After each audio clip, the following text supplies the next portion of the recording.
Ni mafunzo na kile ambacho tutajifunza naamini kitatusaidia. Amen. Kwa hiyo kwa muda huu basi niutumie. Bwana Yesu asifiwe.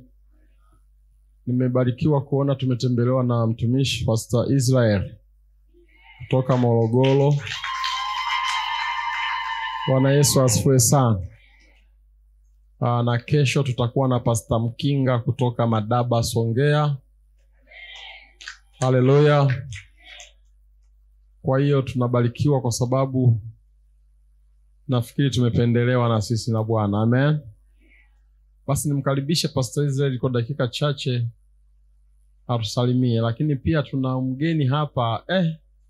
Amen. Mama Bishop Zerubabeli anaitwa Success.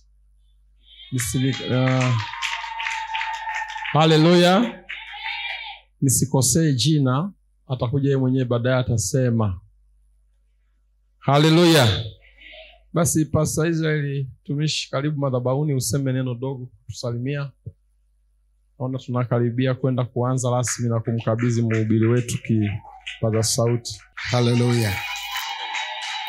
Bwana Yesu asifiwe. Ninawasalimu katika jina la Yesu. Jamani, mimi niseme kwamba hiki ni kipindi cha uamsho. Amen. Hizi ni nyakati za uamsho, na mara zote Mungu anapotaka kufanya jambo kubwa huwa anakutanisha watu. Bwana Yesu asifiwe.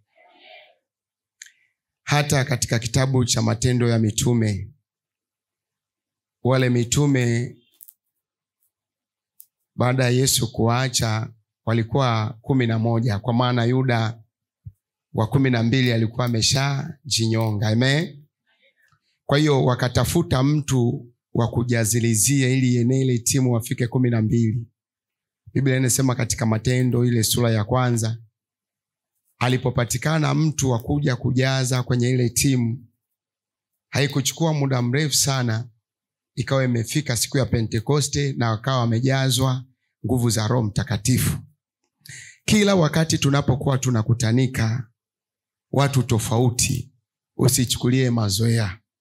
Kuna watu kwenye maisha yao wanakuaga na mazoea, lakini kuna watu hawana mazoea.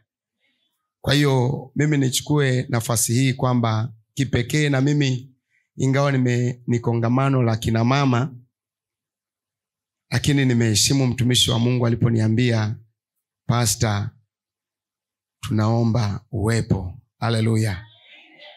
Kwa kweli haikuwa rahisi. Amen. Haikuwa rahisi Pastor, kwa sababu nilikuwa nina wageni walikuwa wananitembelea Morogoro, na jana walikuwa wamesafiri na wakafika sehemu wakawa wamelala wakiwa na usafiri wao, mtu na familia yake wanakuja kwenye maombi. Kwa hiyo ilikuwa niwe nao toka leo mpaka Jumamosi. Kumbuka mtu anasafiri kutoka mbali kwa gari yake na familia yake, wanakuja kwangu kwenye huduma, lakini kwa kumtii mtumishi wa Mungu nimeweza kuja. Kwa hiyo sio kitu rahisi. Amen. Mungu awabariki sana. Mimi niseme tu katika kitabu cha Yeremia sura ya 9 mstari wa 17, Mungu anawaita wanamama. Anasema, niitie wanawake wenye ustadi waje waweze kuomboleza. Bwana Yesu asifiwe. Lakini katika Zaburi ya 65 ule mstari wa 11 anasema, wanawake watangazao habari ni jeshi kubwa. Wamama Mungu anawaamini. Haleluya. Ndio maana unaona kwenye kila kanisa, kama kuna kanisa lina idadi ya watu 100, basi wanawake wanafika 80 na. Bwana Yesu asifiwe. Ukiangalia hata kwenye huduma ya Yesu, wamama walikuwa na nafasi kubwa sana ya kumhudumia Yesu, na ndio wa kwanza kutoa habari kwamba Yesu amefufuka. Kwa hiyo kuna kitu kikubwa ambacho Mungu anataka kufanya kwa ajili ya kanisa la Mbagala kupitia wamama. Bwana Yesu asifiwe. Haleluya. Maono kama ni makubwa yanahitaji watu wa kumbeba huyu mwenye maono. Kwa hiyo Mungu anataka kuliinua kanisa, tuwe tayari kwa ajili ya kupokea, lakini tuwe tayari kubadilika. Bwana Yesu asifiwe. Hatuwezi tukajua Mungu ameweka neno gani kwake. Kama ninakukemea, ukipata la kukemea, kubadilishwa, badilika. Amen. Kuna wakati huwezi ukafanya mambo mapya, mambo makubwa usipopata neno la kukubadilisha. Mungu awabariki. Asante sana pastor. Makofi yao ya juu kidogo, mshangilie Yesu. Bwana Yesu asifiwe. Badilika.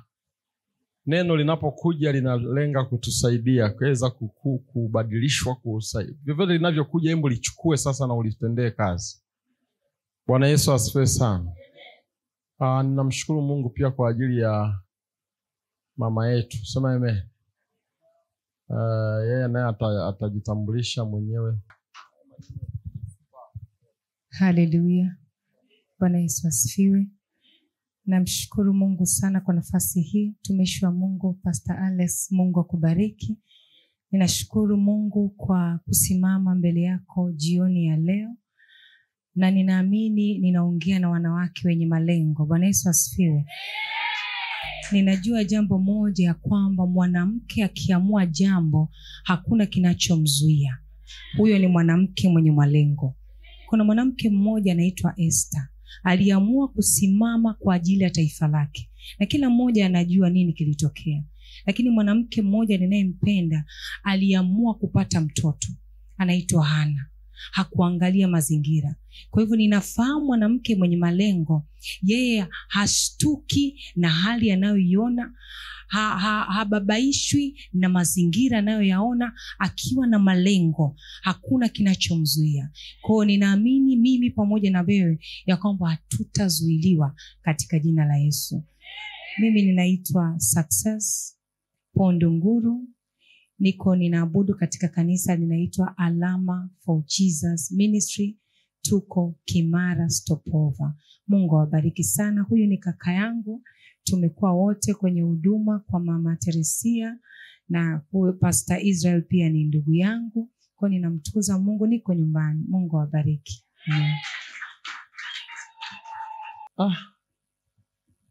Ninamtukuza Mungu kwa ajili ya watumishi. Bwana Yesu apewe sifa. Hebu tusimame juu, tuingie mbele za Bwana tukaombe. Nenda mbele za Mungu uabudu. Haleluya. Hebu piga makofi na vigelegele kwa ajili ya Bwana. Haleluya. Punga mkono wako namna hii. Haleluya. Leo ni siku njema ambayo tulikuwa tukisubiria kwa muda mrefu. Hebu mshangilie Bwana kwa makofi na vigelegele. Bwana akisikia sauti yako anafurahia. Mbingu zikisikia sauti yako zinatikisika. Malaika wakisikia sauti yako, haleluya. Piga kelele ya kitu cha Bwana. Amen. Amina. Barikiwe na Bwana. Hakika ule wakati ambao tulikuwa tukiutegemea sasa ni leo. Amina. Mithali anasema maandalio ya moyo ni mwanadamu, bali dhahabu inatoka kwa Bwana. Haleluya. Naamini tumekuja tumeandaa mioyo yetu tukitamani kujazwa kutoka kwa Bwana. Amen. Basi nisiwe na maneno mengi, tumkaribisha mtumishi wa Mungu aje kutulisha jioni ya leo.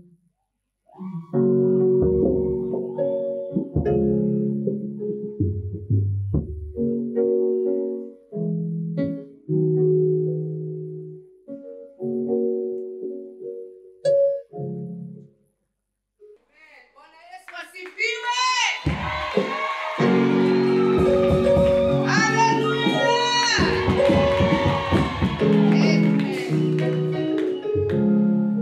Namshukuru Mungu kwa sababu ya nafasi hii. Mungu Baba, nakushukuru sana kwa sababu ya uaminifu wako. Asante sana Mungu kwa sababu ya upendo wako ambao Mungu wewe umetupatia sisi kama wanadamu. Nakushukuru Mungu kwa sababu ya kongamano hili la wamama. Asante kwa sababu siku hii Mungu ulijua tangia mwanzo wa ulimwengu, na ninakushukuru kwa sababu Roho Mtakatifu yuko hapa. Atatuhudumia kila mmoja wetu. Na ninaomba ya kwamba wewe Baba yetu, ya kwamba wewe utanena na nafsi zetu, utanena na mioyo yetu, na Mungu Baba tutasikia sauti yako. Ninaomba ya kwamba niende nikanyenyekee wakati wewe Bwana unapoinuliwa. na hawa wadada na hawa ndugu wasinione, lakini wakuone wewe Mungu. Asante Baba sababu uko pamoja nasi. Ani katika jina la Yesu tumeomba na kuamini. Amen. Haleluya. Namshukuru Mungu, naomba tuketi. Nashukuru Mungu kwa sababu ya kunipa nafasi hii. Sababu najua hii ni nafasi ambayo imetengenezwa na Mungu mwenyewe. Na pia sisi kama wanadamu, mchungaji Alex pamoja na mke wake na uongozi wa kanisa hili, Mungu awabariki kwa sababu ya kuandaa mkutano huu. Nakumbuka nilikuwa hapa mara ya mwisho ama mara ya kwanza nilikuwa hapa mwezi wa 6. Na Bwana akaona ni vyema na nimeweza kurudi mara nyingine kwa sababu nilikuwa katika mpango wa Mungu. Amen. Naomba salamu kutoka Kenya. Kutoka kwa mume wangu amenipa salamu na pia akanipa ruhusa ya kuja. Amen. Nataka nijieleze mimi ni nani kwa wale pengine hawakuwepo wakati ambapo nilipokuwa hapa. Mimi naitwa Bishop Nancy na nimetokea Kenya na nimeolewa. Mume wangu anaitwa Bishop Albert Mulemi ambaye nafikiri wengine wenu walimuona, na tunapendana sana na yeye ni rafiki yangu. Sana. Disemba ya mwaka huu ndo tunafikisha miaka 30 katika ndoa. Haleluya. Na hivyo tumebaki kuwa marafiki. Na ni vizuri na ni vyema kabisa ukioa ama ukiolewa uolewe na rafiki. Amen. Uolewe na rafiki kwa sababu ukiolewa na rafiki mtatembea kwa muda mrefu. Na tena ukiolewa na rafiki mtaweza kucheka kwa pamoja. Mtafurahia pamoja. Sababu ukiolewa na mtu ambaye si rafiki utakuwa ya kwamba ni kama wewe unaishi katika gereza. Lakini ukiolewa na rafiki unaishi katika uhuru, unaishi katika baraka. Amen. Haleluya. Tuko na watoto 3. Msichana wetu wa kwanza ako na miaka 26, yuko Canada. Ako pale katika hali ya kazi na kimasomo. Mvulana ndiye wa pili anaitwa Jesse, msichana anaitwa Hope. Kijana anaitwa Jesse ambaye ni wa pili, ako na miaka 24. Na niko na mmoja mwenye ambaye Mungu alitupatia wa kutusindikiza katika uzee. Kwa hivyo kama wewe pia ulipatwa kama mimi, usishtuke, hauko peke yako. Mko wengi. Amen. Na wale hujashtuliwa pia unaweza kuwa tayari waweza kushtuliwa. Ako na miaka 10. Amen. Sasa unaweza angalia hapo uone miaka 24 na miaka 10. Si hapo tulishtuliwa, lakini tunashukuru Mungu. Amen. Ili uweze kujua kwa malengo yako ama ueleweke wewe ni mwanamke uliye na malengo, mwanzo lazima wewe kama mwanamke ujifahamu, ujielewe. Lazima ujue identity yako. You must know your identity. Amen. Hallelujah. Katika nchi hii kila mtu ana kitambulisho anapofikisha miaka 18. Hicho kitambulisho ndio kinaitwa identity. Yaani twakutambua na hicho kitambulisho. Unajulikana wewe kwa hicho kitambulisho. Na katika mambo ya kiroho ni lazima wewe kama mama ujielewe na ujijue wewe ni nani. Hamna mwanamke mwenye ambaye ni mwanamke wa malengo mwenye ambaye hajijui. Amen. Kalia jirani wako muulize, je, wajijua wewe? Amen. Sijui jirani na kuogopa kukuuliza. Wajijua wewe? Haleluya. Unajifahamu wewe, unajijua. Deborah alijulikana kwa jina. Amen. Na wewe kama mwanamke uliye na malengo, lazima ujulikane kwa jina lako. Amen. Ujulikane wewe ni nani. Na ni kwa sababu wewe mwenyewe umejijua, umejifahamu, unajielewa wewe ni nani. Na ukijielewa wewe ni nani, utaweza kuweka malengo ya maisha yako. Haleluya. Lazima ujijue wewe ni nani. Na Na nataka nikujulishe mwanamke ni nani. Mwanamke asiyejijua ameshindwa. Niseme tena, mwanamke asiyejijua ameshindwa. Mwanamke asiyejijua amepotea. Mwanamke ambaye asiyejijua hana malengo. Amen. Hivyo lazima tujijue. Na siku ya leo tunatangulia na kujijua sisi na kina nani. Amen. Wewe si mwanamke tu. Amen. Wewe ni mtu ambaye ni mtu special. Sema special. Amen. Mwanamke mwenye ambaye anajua identity yake, haongei kama wanawake wengine. Mwanamke mwenye ambaye anajijua, hatembei kama wanawake wengine. Wewe hautatembea kama wanawake wa kawaida. Nataka uangalie maisha ya Debora. Debora alijulikana kwa jina. Na wewe sijui kama unajulikana kwa jina. Haleluya. Kazini sijui unajulikana kwa jina gani. Kanisani sijui unajulikana kwa jina gani. Amen. Huyu Debora hakukuwa tu mwanamke jikoni. Hakuwa mwanamke tu jikoni. Sababu mara nyingi tunakomea tu hapa. Ya kwamba mimi ni mwanamke, mimi nimeolewa, mimi, lakini ni hapo tu. Nataka tuende kiwango kingine cha kujijua wewe kama mama, na ujue wewe ni nani, na ujielewe wewe ni nani. Ukishajielewa utaweza kuweka malengo yako. Amen. Haleluya. Nataka uangalie jirani, umwambie mimi si mwanamke jikoni peke yake. Amen. Si mwanamke nani? Hata wanaume wanasema wao sio wanawake jikoni peke yake. Yesu sifiwe. Haleluya. Si mwanamke jikoni peke yake. Amen. Ni lazima ujielewe kama Debora vile alivyoandikwa kwa Biblia. Na wewe pia lazima uandikwe hata kwako nyumbani. Yaani wewe uliumbwa ndio ulete furaha. Ulete furaha nyumbani, ulete furaha kanisani, ulete furaha kazini. Wewe umeumbwa, Mungu amekusudia ya kwamba ufurahishe watu. Haleluya. Geukia jirani, mwambie furahisha mchungaji wako. Haleluya. Na wale mnao waume, furahisha mumeo.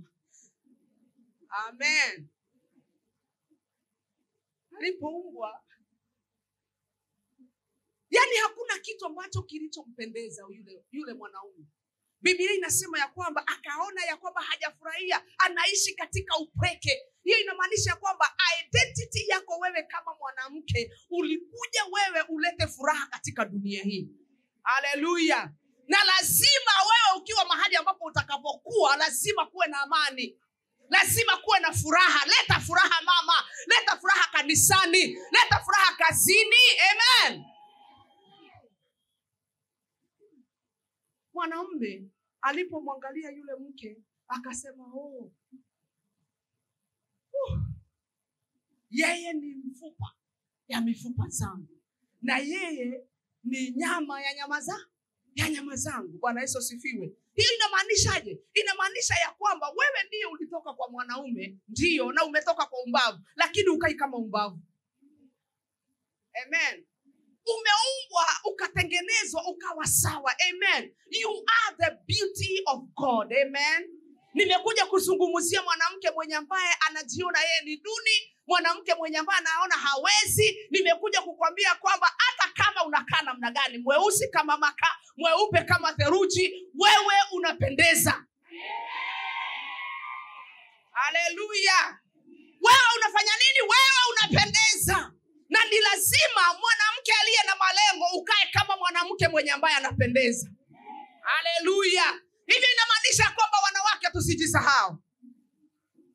Nikisema tusijisahau, lazima wewe mwenyewe ujikumbuke. Yaani ujijue na ujielewe kabisa ya kwamba wewe ni kitu special. Amen. Haleluya. Wewe hauko kama wale wengine. Unajua, nilipotambua my identity na nikajijua mimi ni nani, mimi ninaishi in the fullest. Yaani naishi yangu yote. Mama, nakuomba usiishi maisha nusu-nusu. Uishi maisha yako, ufurahie maisha yako, kwa sababu you are fearfully and wonderfully made by God. Haleluya. Wewe umeumbwa na unafanana na Mungu mwenyewe. Haleluya. Debora alijijua. Na huyu mama Debora alijijua na akajua ya kwamba ana lengo. Amen. Ana lengo. Ukishajijua wewe ni nani, wewe mama, ulipoumbwa wewe, Biblia inasema ya kwamba yule mwanamume alitolewa umbavu. Sema umbavu. Alitolewa umbavu. Hapa hivi. Akatolewa umbavu. Lakini ulipotokea wewe haukubaki umbavu. Wewe ulibaki mtu ambaye ameumbwa na Mungu. Amen. Hallelujah. So a woman, your identity number 2 is you are a protector. Wewe ni mtu wa kulinda vitu, kulinda mali. Amen. Babu hapo ukiziangalia unakuta kwamba ni kama fence. Tumie hiyo. Ni kama nini? Kwa Kiswahili tutasemaje? Uzio, eh? Wewe ni kama uzio ambapo hakuna vile moyo utafikiwa kama kuna uzio. Yani wewe, a woman is a protector. Wewe unafaa kuwa unalinda, yani wewe unalinda vitu vya ndani. Ukiona katika umbavu imefunika moyo, imefunika nini nyingine? Maini, figo, tumbo, ni utumbo ama ni tumbo? Utumbo. Hivyo vitu vyote vimefunikwa na vimefichwa. Bwana Yesu asifiwe. So wewe kama mama, identity yako ya kwamba wewe ni mlinzi, wewe unatunza, wewe unalinda. Amen. Hallelujah. Unalinda na ujue ya kwamba wewe ndiye unalinda. Unalinda nyumbani kwako, unalinda kazini, unalinda na hata kanisa. Amen. Hallelujah. Unalinda nini? Hata kanisa. Amen. Sijui kama huku kuna shida kama hii ambao unaikuta katika sehemu nyingi. Unakuta ya kwamba kuna watu wenye wako kanisani lakini hawalindi kanisa. Kuna wamama wenye wako kanisani lakini hawalindi nini? Hawalindi kanisa. Yani wewe mama ni mtu wa kulinda. Wewe si mtu wa kutoa uchi.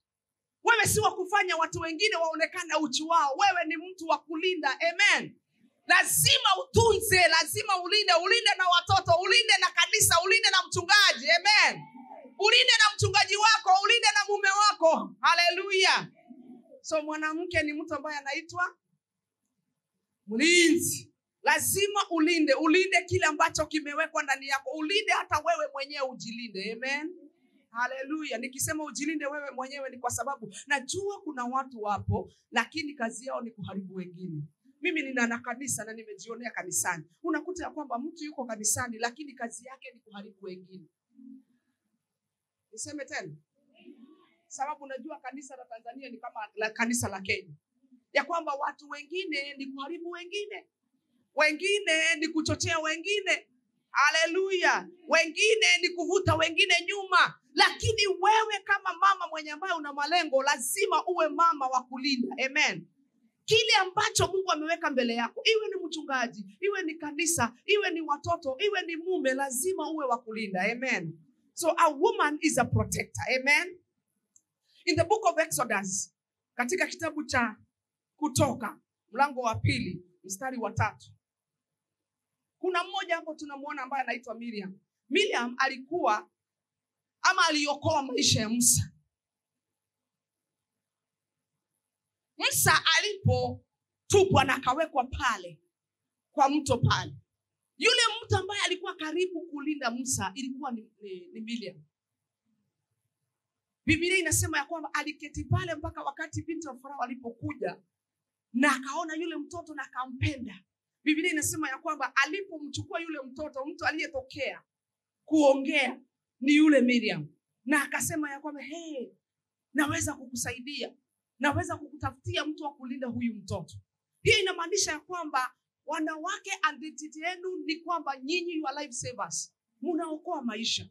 Kama vile Miriam alivyofanya. So your identity as a woman, lazima ujue ya kwamba wewe ni wa kuokoa nini? Kuokoa maisha. Amen. You are life saver. Lazima ujue wewe ni wa kuokoa maisha. Amen. Lazima uokoe maisha hata ya mume wako asiyeokoka. Okoa maisha ya watoto wako wasiokoka. Waombee.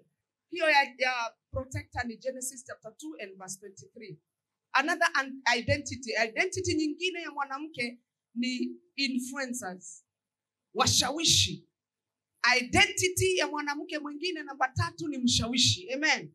Kuna washawishi wazuri na kuna ushawishi mbaya. Mwanamke anaweza kuwa mshawishi mzuri ama anaweza kuwa mshawishi mbaya. Amen.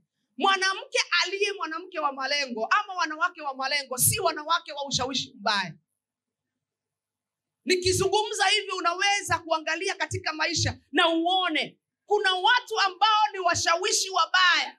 Wanashawishi kwa njia mbaya, wanashawishi kwa vibaya. Hakuna siku atashawishi kwa uzuri. Hakuna siku atafanya mambo akionyesha uzuri, lakini anaonyesha ubaya kila wakati. Na mwanamke wanawake ni wazuri sana kabisa. Ukijirani mwambie wanawake ni wazuri kabisa. Lakini pia wanawake ni wabaya. Wabaya sana. Nasema nirudie, wabaya sana. Na ni wazuri kabisa. Kwa sababu mwanamke anaweza kukujenga na dakika 5. Yaani anaweza kukusifu kwa dakika 5. Anaweza sifu na mumewe pia dakika 5 ama 10. Lakini pia anaweza kumbomoa kwa masekunde. Amen. Amen. Ndio, unaweza kumbomoa na masekunde mangapi? 2. Wewe uliyemjenga ukamjenga vizuri kabisa. Mume wangu, si mimi nimejenga wangu. Si nimemjenga hapa. Ngoja tukosane. Ngoja tu tukosane. Ndio utajua ya kwamba naweza bomoa. Bwana Yesu asifiwe. Yaani unaweza kumjenga. Wanawake wana ushawishi. Nazungumzia kuhusu ushawishi. Kuna ushawishi mzuri na ushawishi mbaya. Kanisani pia kuna ushawishi mzuri na kuna ushawishi mbaya.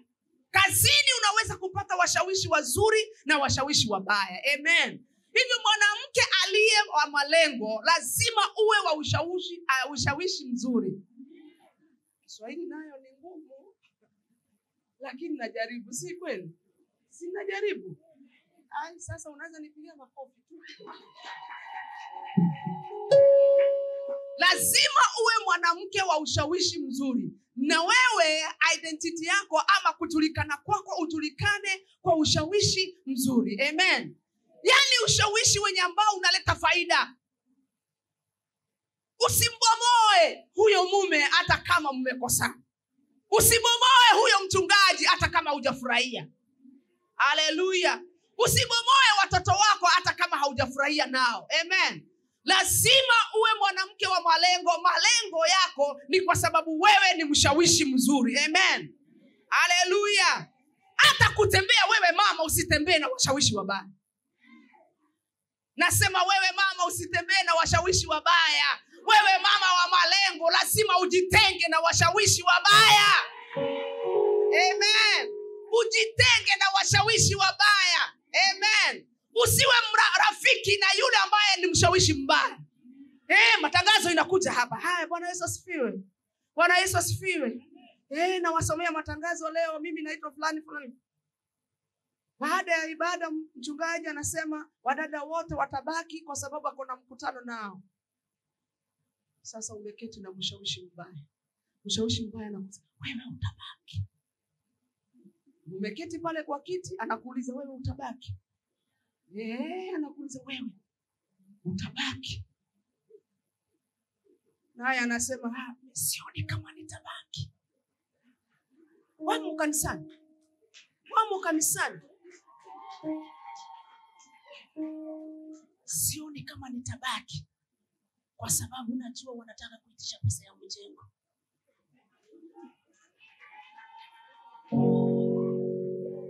Haya. Alafu sasa inafika ni wakati wa kufunga ibada. Watu wanaambiwa tufunge macho tuombe. Wanafunga macho tunaomba. Wakati ambapo mnaomba washawishi wabaya ndio hao wanachukua mabegi zao wakati tuko kwa maombi.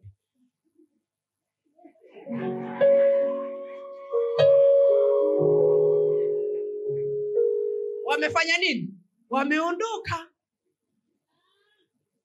Wakati tuko kwa maombi. Maombi ya mwisho ndio tuende nyumbani. Ndio hao. Haya, tukifungua macho watu washanyakuliwa. Pastor anasema mama fulani. Na si nilimuona pale. Kumbe washanyakuliwa jameni, washaenda. Bwana Yesu asifiwe. Mshawishi mbaya ako maishani mwako, muondoe maishani mwako. Haleluya. Umfanye nini? Muondoe maishani mwako. Kama una mobile, unatoa hiyo mobile, alafu unaingia kwa contact, alafu unaanza kuscroll, alafu unafanya nini? Una select, alafu unasema delete.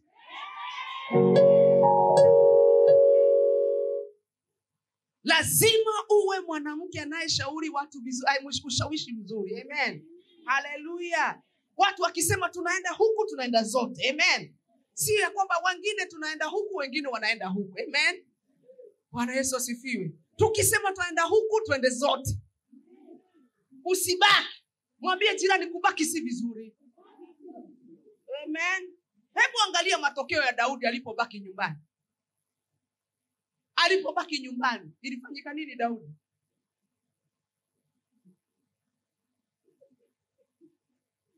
Daudi alipobaki nyumbani, yani kila wakati kubaki nyumbani, kubaki mahali ambapo wengine hawapo, kuna hatari. Ukibaki mahali ambapo wengine hawapo, kuna hatari. Amen. Halo. Ukibaki mahali wengine hawapo, kuna hatari. Yani shetani anakuambia kwamba usichangamane na wengine, usishikane na wengine, unajitenga. Mwambie kujitenga ni vibaya. Wanawake walio na malengo hawajitengi. Wanawake walio na malengo wanaungana na wengine. Amen. Usibaki nyuma, kwa sababu nyuma utaona maajabu. Hautaona vitu vikienda vizuri kanisani. Macho mabaya, unaona vibaya. Ni kweli? Ni kweli? Yani Daudi alipobaki nyuma hivi, alipatiwa na shetani macho yasiyo ya kawaida, mabaya. Na akaanza kuona vitu ambavyo havieleweki. Na ndio maana wewe unapobaki nyuma huona vitu ambavyo havieleweki. Amen. Haleluya. Usibaki dada nyuma. Wakati wengine wanasema twende, yani lazima uwe wa ushawishi mzuri. Amen. Haya, identity nyingine.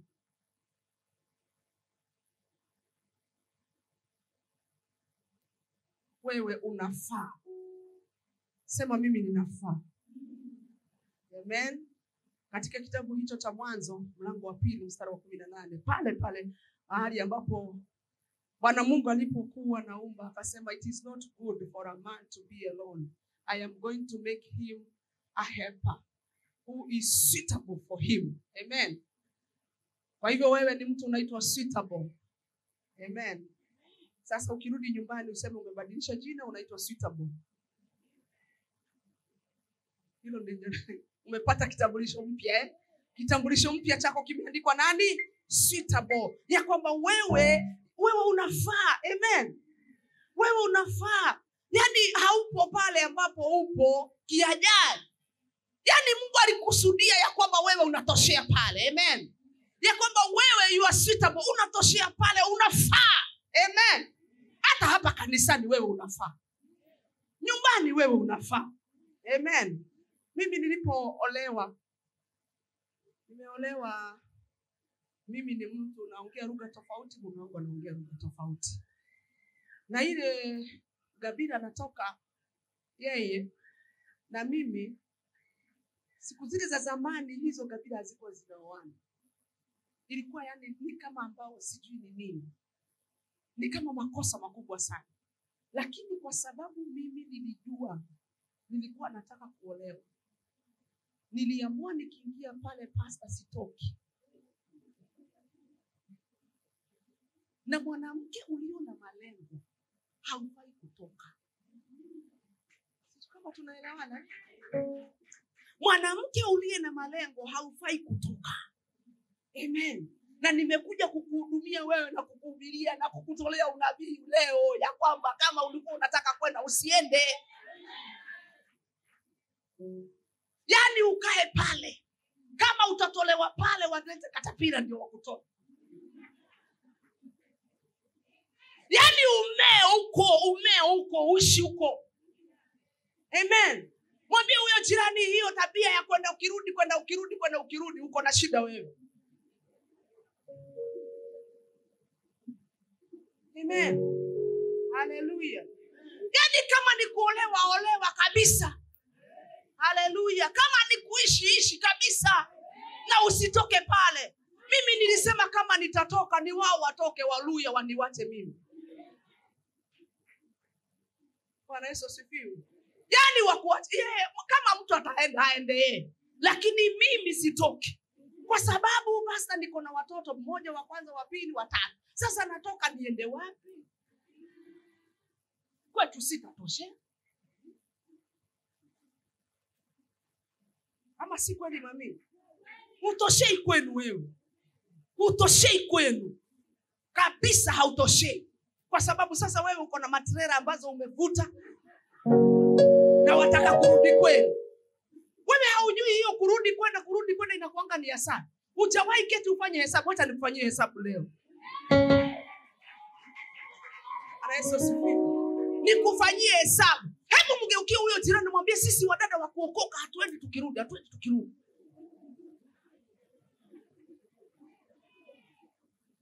Sasa wakati ulipokuwa peke yako, kwenda ilikuwa ni rahisi. Sasa hivi uko na trela 3. Wavuta huku nyuma. Na wewe uko na mwingine ako na 5, mwingine ako na 6, mwingine ako na 7. Sasa wewe waenda wapi? Kwanza ujue, nataka uhesabu. Kama umetoka huko Morogoro, nauri hebu hesabu una watu wangapi?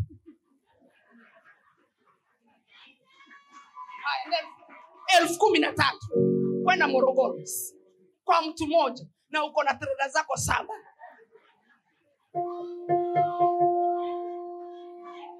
Eti umekasirika sasa, wewe wafunga vitu, wataka kupeleka hizo matrela unawapeleka kwa mata. Hata hawa makanga wewe watakuogopa wewe.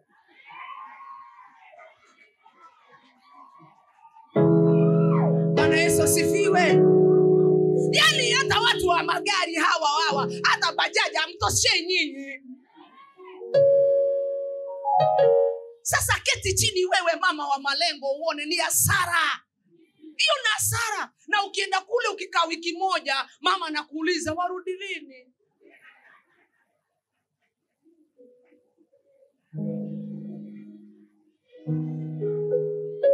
Na kama haujibu haraka anakuuliza amekupigia simu. Bwana Yesu asifiwe. Hallelujah. Yaani nimekuja kukufundisha wewe mama wa malengo, lazima ujue kufanya hesabu. Lazima ujue kufanya hesabu. Hallelujah. Na ujue sasa hizo trela zako 7, kila trela inakunywa mafuta. Si ni kweli? Yaani kila trela inakunywa mafuta, kila trela ina magurudumu zake. Sasa hebu hesabu hiyo gharama wewe. Sasa mimi nilipojua ya kwamba mimi ni mama wa malengo, niliamua sitoki. Kama lazima tuachane, ni wao waondoke, waniache kwao Uluyani, waniache huku. Bwana Yesu asifiwe. Hallelujah. Sasa wewe mama ambaye ni mama mwenye malengo, lazima ujue ya kwamba you are suitable. Yaani wewe watoshea pale. Amen. Mwambie jirani wewe watoshea. Wewe watosha. Amen. Hivyo kama wewe watosha, ukiingia kwa hiyo nyumba yako uingie kama mwanamke mwenye ametosha. Kule Kenya twasema ya kwamba unatosha unga wewe. Amen. Yaani utembee kama mwanamke mwenye ambaye atosha. Si utembee kama mwanamke mwenye ambaye ni wa kuhurumiwa. Hata kanisani hatutaki wanawake wa kuhurumiwa. Tunataka mwanamke mwenye ambaye ametosha. Wamama wenye ambao wametosha. Amen. Hallelujah. Na wewe kama hautoshi, lazima ujiongeze bei. Lazima uongeze udhamana ndani yako ndio utoshe. Hallelujah. Amen. Kuna mwanamke mmoja mwenye ambaye wale wanawake ambao walikuwa yani sikiza nikwambie, wewe umeumbwa ukaumbika. Amen. Umeumbwa ukafanya nini? Umetosha. Mwambie jirani umetosha. Hivyo usijipunguze wewe. Amen. Hebu jiangalie uone vile wewe vile ulivyo. Mungu alikuumba kweli kama amemaanisha. Mungu alikuumba kama amefanya nini? Amemaanisha hakuwa na shaka na wala hakuwa anatafutilia ataumba nani, alitaka kuumba wewe. Amen. Hallelujah. Na ndio ujue ya kwamba wewe Mungu yani you are suitable. Nataka ujue you are suitable. You fit. Yani wewe watosha. Watoshie hapo. Amen.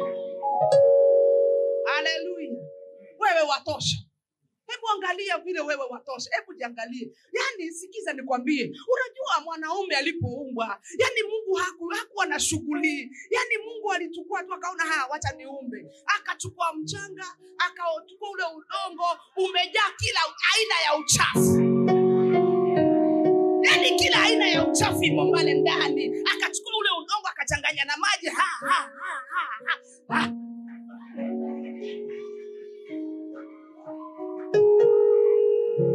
Sasa ukiangalia yule mtu hana sura. Hana sura kabisa, hana sura. Samahani wale wanaume ambao mlikuja kongamano la wanawake. Samahani sana. Samahani, lakini lazima tuseme ukweli. Lazima ujue ya kwamba wewe you are suitable. Hallelujah. Yana alipomuumba yule mtu akamtengeneza nini?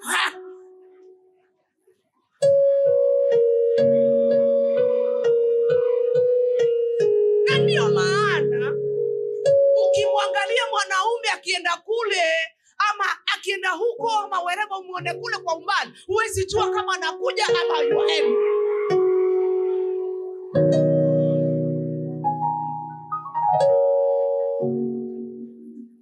Yani kwa sababu kote kwa fanana, kote kwa fanana. Mbele ya fanana na nyuma ya fanana na mbele. Hauwezi elewa kama yuaja ama yuakuja. Yani geukia huyo dada umwambie you are suitable. You are suitable. Hallelujah. Unajua kwa nini wewe ni suitable? Wewe ni suitable kwa sababu yani Mungu alikupatia kitu inaitwa extras. Sema extra. Uko na extras. Amen. Hallelujah. Uko na nini? Uko na extras. Ukiangalia mbele extras ziko zinaitwa life support.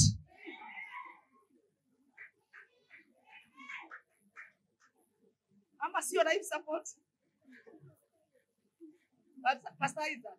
Inaitwa life support. Amen. Yani ukikuja tunajua unakuja bwana.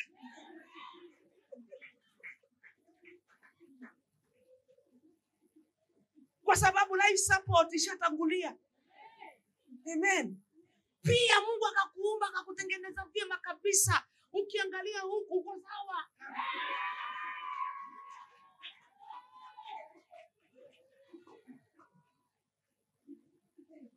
Bwana Yesu asifiwe. Mwambie jirani you are suitable. Watosha wewe. Hallelujah. Yani sasa bona wewe wajidunisha na Mungu alikutengeneza ukawa sawa. Amen. Hallelujah. So I want you to know, nataka ujue ya kwamba identity yako ni suitable. Amen. I am suitable. Hallelujah. Amen. Na ndio maana yule mwanaume alipomuona yule mwanamke aliyeumbwa, alipoamka kutoka kwa usingizi, akakuta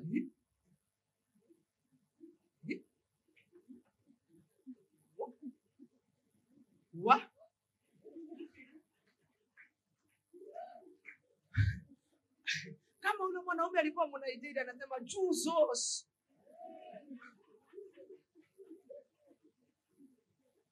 Jesus. Chineke. Kwa nini? Kwa sababu ameona huyu ana extras. Hallelujah. Kuna vitu vya ambavyo anavyo mimi sina. Bwana Yesu asifiwe. Mwambie huyo jirani you are suitable. Hallelujah. So ukitembea bana, tembea ukiwa suitable. Yani kitu suitable kinatembea kama suitable. Amen. Na ukiongea uongee kama suitable. Amen. Mama si kuangusha maneno tu pa. Panga maneno mama. Unaelewana? Panga maneno. na ujue wakati wa kuongea na wakati usio wa kuongea. Haleluya.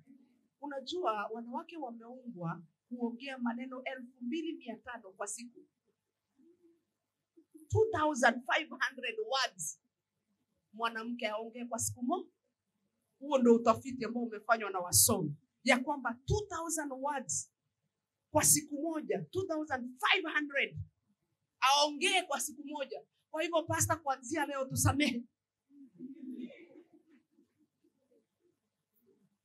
Sikupenda kwetu, ni vile tuliumbwa. Lakini hata kama tumeumbwa hivyo, ni vizuri uongee maneno ya mpango. Lakini nataka muelewe ya kwamba wanaume, hii injili mtapelekea wanaume. Siku ile mtakuwa na mkutano wa wanaume, muambie kwamba wameumbwa wafanye kuongea maneno 2500. Pastor, na ndio maana usishangae kwa nini unakuta mama anakuamsha usiku saa 8. Lakini anakuambia kitu yenye ambayo unashangaa. Yaani amekuamsha tu akwambia kwamba ati unaona huyo jirani mwenye amehamia hapa juzi. Huyo jirani. Unaona ile packet ulininunulia ya pegs zimebaki 5. Kianguka anaokota. Zimebaki ngapi? 5. Na saa hizo aliamsha mtu usiku baba fulani. Baba Isaya, kuna kitu nimekumbuka. Naona huyu jirani mwenye ambaye amehamia hapa juzi. Huyu jirani, unaona ile packet ya pegs ulinunua? Hiyo packet imebaki ngapi? 2. Yaani zikianguka ule mama huyo mgeni huyo mweusi huyo mweupe anaeleza vile anavyofanana. Alafu sasa akishamaliza hiyo mama ndio huyo amela yake 2500 imefanya nini?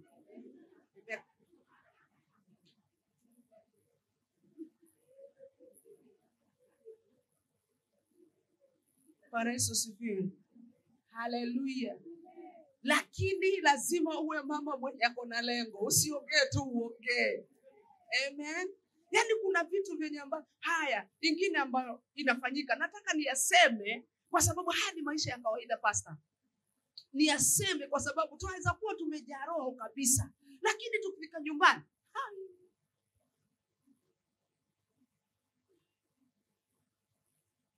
kanisani tuko sawa. Lakini tukishafika nyumbani, hata yule dada ukampiga tu CCTV, huwezi amini ni yule. Bwana Yesu asifiwe. Haleluya.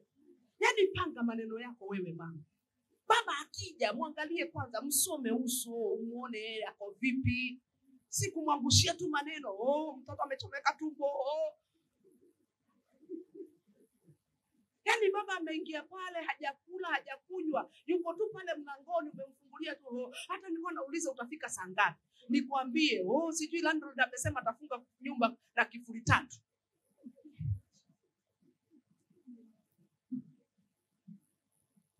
Yaani lazima uwe mama wa mpango. Uwe mama una lengo. Amen. Hallelujah. A suitable woman ni mama aliye na malengo. Lazima uwe na lengo, watoka wapi, familia yako unaitoa wapi, unaielekeza wapi. Lazima ujue kanisa lako, hata wewe mama kanisa ni lako, kanisa si la watu wengine.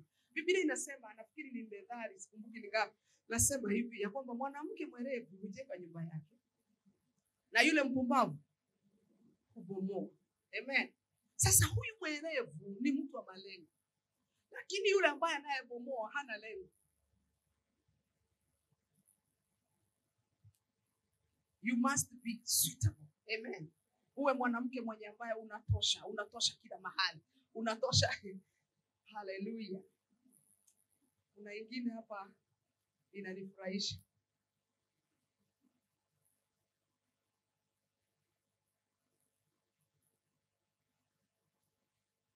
You must be suitable. Mwanamke mwenye malengo ni mwanamke mwenye ambaye anaenda kuongeza faida. Sema faida. Is a woman of value. Identity yako ni value. Lazima uwe mtu wa kuongeza nini? Si kupunguza, lakini ni kuongeza faida. A woman of value. Mtu mwenye ambaye unaongezea faida. Ukipata kitu unaongeza faida. Ukikuta kitu kinafanyika unaongeza faida. Amen. Usipunguze faida. Huyu mama alipoumbwa na akaletewa Adamu, alikuja kuongeza faida. Amen. Alikuja kufanya nini? Okay, jirani muulize faida yako ni nini? Faida yako ni nini? Je, una lengo la kuongeza faida ama una lengo la kupunguza faida? La kupunguza. Amen. Hallelujah. Mwanamke mwenye malengo ni wa kuongeza faida, si wa kupunguza. Amen. Ukitaka kujua akili ya mwanamke mahali imefika, ana akili kiasi gani, angalia mumewe. Hivyo mumewe anavyofanana, hivyo ndivyo akili za huyo mwanamke zilivyo.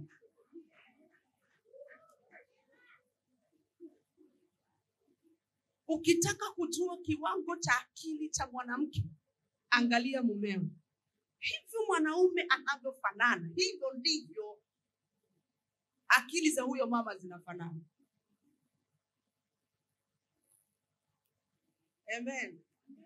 Hiyo imeingia, na hiyo isiwahi toka ndani yako mama, ya kwamba ukitaka kujua akili ya mwanaume, ya mwanamke, kiwango chake kimefika, the thinking level capacity of a woman.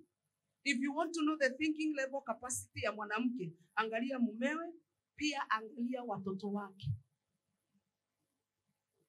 Utakuta mama amevaa vizuri kabisa kabisa, yuko sawa, lakini muangalie mumewe anakaa kama jirani.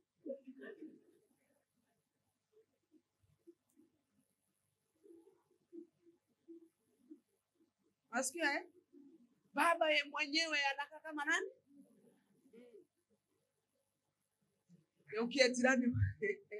Okay, jirani umuulize, je, wako ni jirani? Amen. Hallelujah.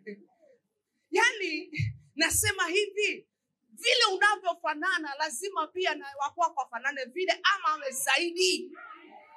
Amen. Si mnatembea mahali pamoja, yani mko pamoja lakini hamfanani.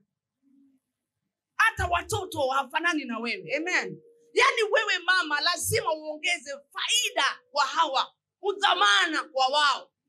Amina. Uongeze udhamana, mkitembea pamoja mnafanana. Amen. Niliamua mara nyingi mimi mwenyewe ninunulie mume wangu nguo.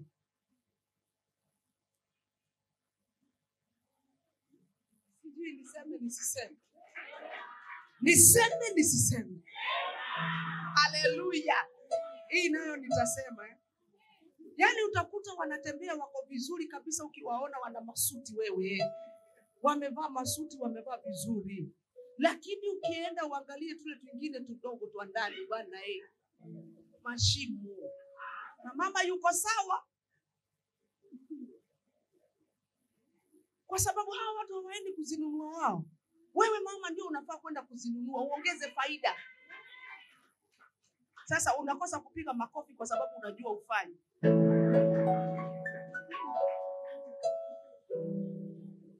Bwana Yesu sifiwe. Mwambie jirani ongeza faida bwana. Faida zenye zinaonekana na faida zenye zionekana. Amen. Hallelujah. Ongeza nini? Faida. Tengeneza. Saa hii tukasema on your marks, turudi nyumbani. Twende tukakague, utashangaa. Lakini nashukuru Mungu ulikuja kwa hii conference ama hii seminar, kwa sababu ukirudi nyumbani utaenda kutengeneza, utaenda kuongeza faida. Enda ukusanye, enda kwanza uende ununue, ukuje nazo, alafu zile zingine uende ukusanye, uende uchome.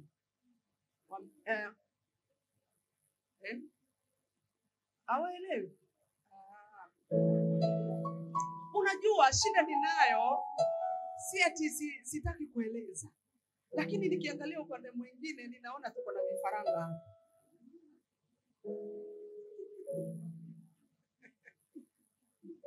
Haleluya. Hiyo niwaachie kesho Sawa Niache kesho. Amina. Mwambie mama, wewe ongeza faida. Ongeza nini? Ongeza faida. Amen. Lazima uwe mama wa udhamana. Uongeze faida. Jina lako libadilike uite udhamana. Yaani waongeza udhamana. Unaongeza udhamana kanisani. Amen. Haleluya. Yaani ukipata kitu ambacho kinahitaji kutengenezwa, tengeneza. Ukipata kitu kinahitaji kupambwa, pamba wewe. Amen. Unajua kuna watu ulipoolewa hata nyumba hujawahi badilisha vile inakaanga. Hata mnatokanga usiku mnaenda na GPS. Hivi, mmefunga macho lakini utafika.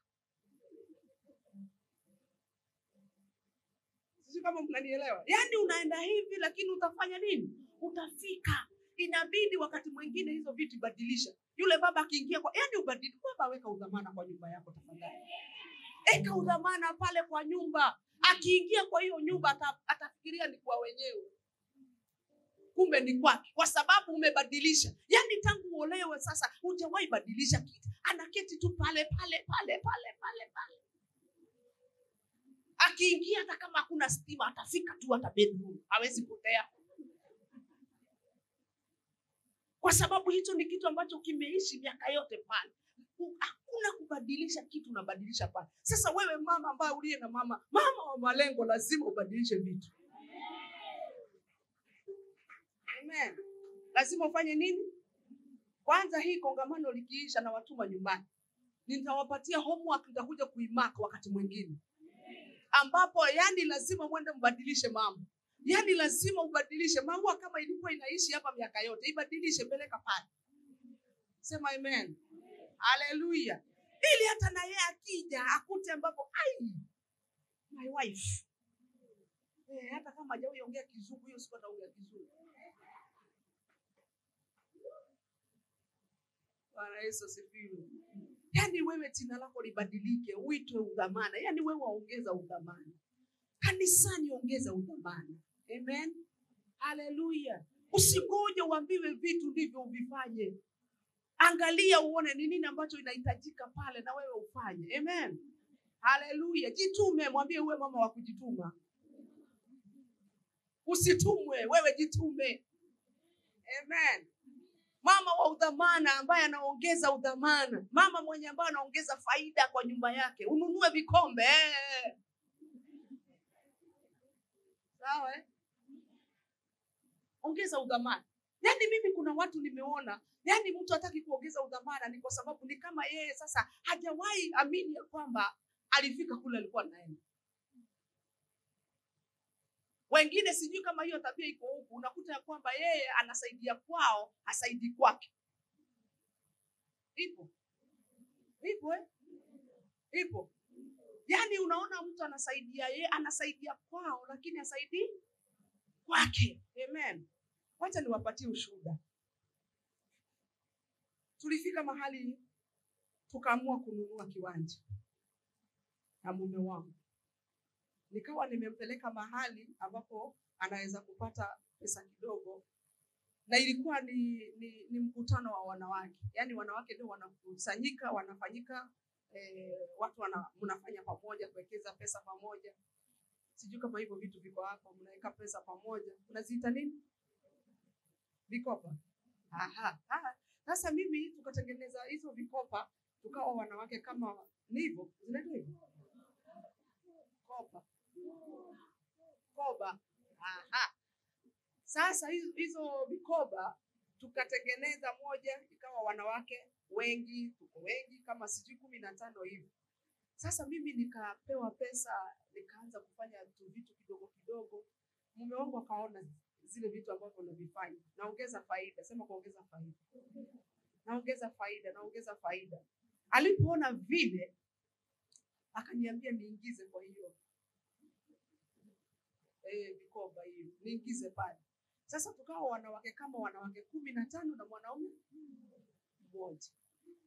Na hapo pastor, ndipo tulichukua, yeye akachukua na mimi nikachukua, tukaenda tukanunua kiwanja.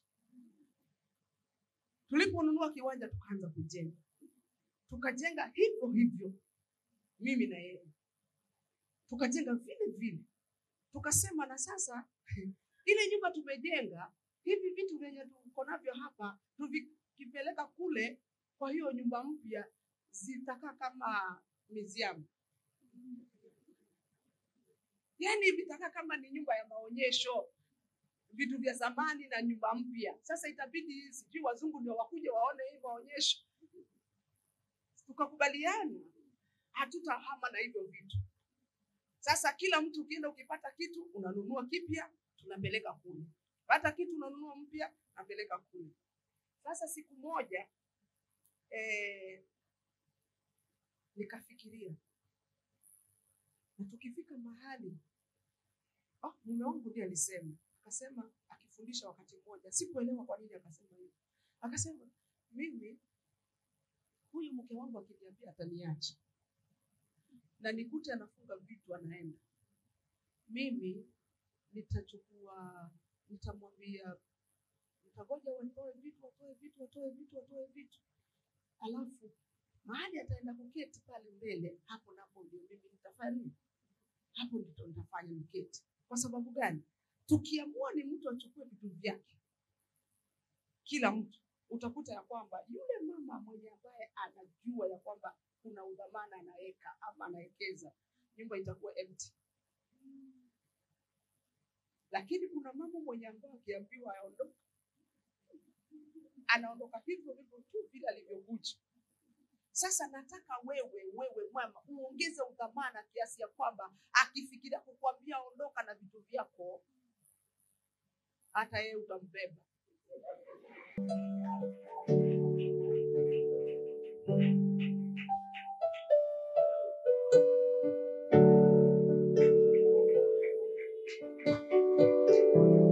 Makofi mengi kwa Yesu. Haleluya.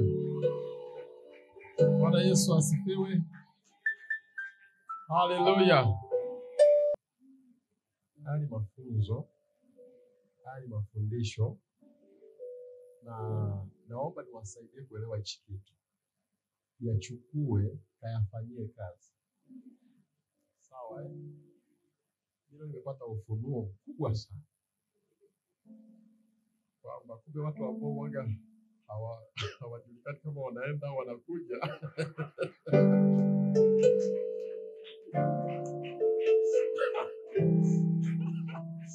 So amen. Kwa jirani yako mpaka tunafika Jumapili,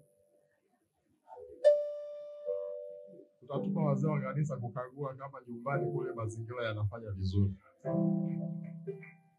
Mtumishi wa Mungu tunashukuru sana. Tutumie dakika kama 6 tu, amen.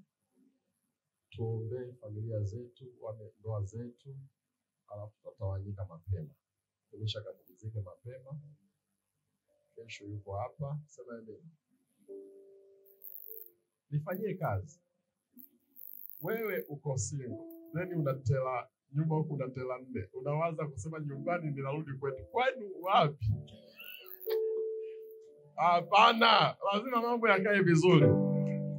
Tunapona, si ndio? Sema asante Yesu.